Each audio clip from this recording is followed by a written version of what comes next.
Empathy or sympathy? That was the subject of one of my most recent newsletters. The subject really caught my eye because I've often struggled in situations where it was a friend, a dear friend, and something has happened and I really wanted to be there for them.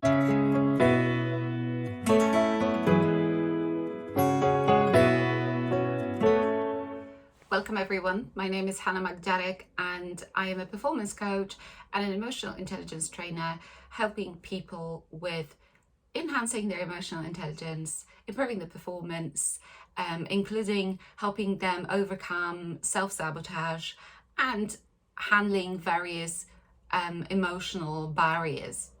Empathy or sympathy? In the past, I would sometimes try to minimize perhaps the issue and make it look like not the end of the world, which I guess came from a very good intention, and that is important as well, what the intention is. However, at the same time, I felt they deserved to have their feelings of disappointment or sadness acknowledged, and I wanted to support them throughout those feelings, not by proving they weren't valid or what has happened wasn't as serious as it, say, could be for other people.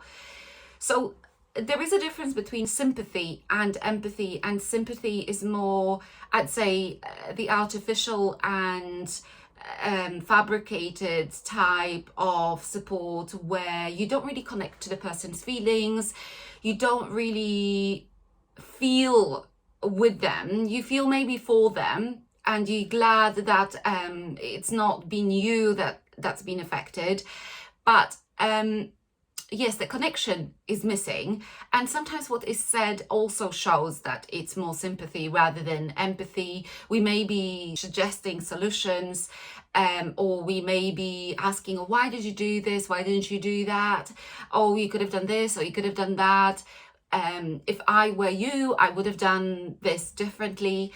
All sorts of things are being said when we express sympathy, because we don't feel with the person.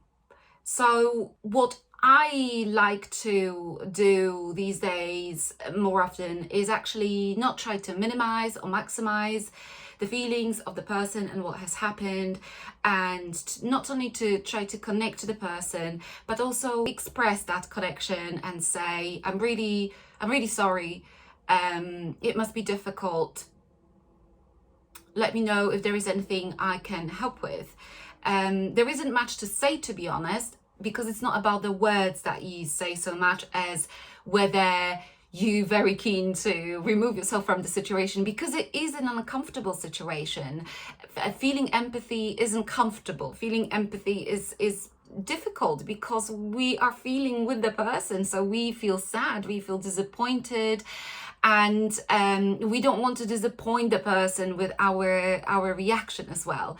So I think drawing that line between sympathy and empathy, just staying non-judgmental, perhaps saying very little, sometimes nothing, showing it more maybe with our body language, which again will be different for different people. Some people will want a hug, some people won't like it, and it's good to give them that space. Or some people might not want it first and then want it later. I think pretending nothing has happened is probably the worst thing we can do. Trying to show solutions or patronize about what could have happened is not the most helpful way to respond.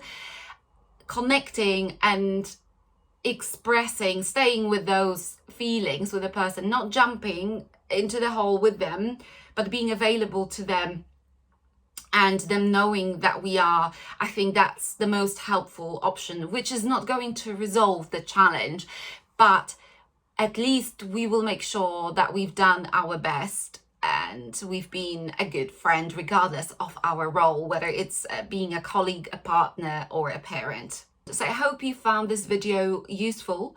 If you have, please let me know by liking it or leaving a comment or subscribing to my channel. Thanks very much for watching.